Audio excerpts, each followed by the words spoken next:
ഒരു ഫോൺ കോളിനപ്പുറത്ത് ഇനി മമ്മൂട്ടി ഉണ്ടാകും. ഹലോ മമ്മൂട്ടിയാണ് എന്ന കടൽ മുഴക്കമുള്ള ആ ശബ്ദം നമ്മുടെയൊക്കെ കാതുകളിലേക്ക് എത്താൻ പോവുകയാണ്.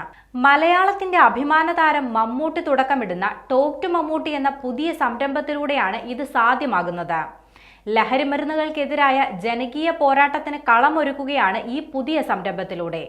ലഹരിക്കെതിരെ നിങ്ങൾക്കൊപ്പം ഒറ്റ ഫോൺ കോളിനപ്പുറത്ത് ഇനി മമ്മൂട്ടിയും അദ്ദേഹത്തിന്റെ സേവന പ്രസ്ഥാനമായ കെയർ ആൻഡ് ഷെയർ ഇന്റർനാഷണലും ഉണ്ടാകും. ലഹരിമരുന്ന് ഉപയോഗത്തെയും കച്ചവടത്തെയും കുറിച്ചുള്ള വിവരങ്ങൾ ഫോണിലൂടെ കൈമാറാനുള്ള സംവിധാനമാണ് ടോക്ക് ടു മമ്മൂട്ടി. മമ്മൂട്ടി സ്വന്തം ശബ്ദത്തിലാണ് ഇതിലേക്ക് സ്വാഗതം ചെയ്യുന്നത്.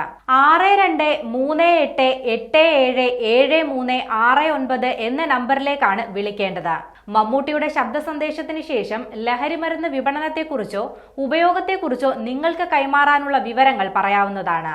അത് കൃത്യമായി രേഖപ്പെടുത്തി അടിയന്തര നടപടികൾക്കായി അധികാരികൾക്ക് കൈമാറും. ഫോണിൽ ലഭിക്കുന്ന വിവരങ്ങൾ കെയർ ആൻഡ് ഷെയർ എക്സൈസ് വകുപ്പിന് കൈമാറും. വിവരങ്ങൾ കൈമാറുന്നവരുടെ വിശദാംശങ്ങൾ തീർത്തും രഹസ്യമായി സൂക്ഷിക്കുകയും ചെയ്യും. ലഹരിയുടെ പിടിയിലായവർക്ക് കൗൺസിലിംഗ് ആവശ്യമാണെങ്കിൽ ആലുവ രാജഗിരി ആശുപത്രിയുടെ ക്ലിനിക്കൽ സൈക്കോളജി വിഭാഗത്തിന്റെ മുഴുവൻ സമയ സേവനവും സൗജന്യമായി പദ്ധതിയിൽ ലഭ്യമാണ്. സംസ്ഥാന സർക്കാരുമായി ചേർന്നാണ് ടോക്ക് ടു മമ്മൂട്ടി എന്ന ദൗത്യം നടപ്പിലാക്കുന്നത്. ഇതുമായി സഹകരിക്കണമെന്ന നിർദ്ദേശം എക്സൈസ് വകുപ്പിന് നൽകിയിട്ടുമുണ്ട്. മോഹൻലാലിന്റെ നേതൃത്വത്തിലുള്ള വിശ്വശാന്തി ഫൗണ്ടേഷനും 1 വർഷം നീണ്ടുനിൽക്കുന്ന ലഹരിവിരുദ്ധ പരിപാടികൾക്ക് തുടക്കം കുറിച്ചിട്ടുണ്ട്.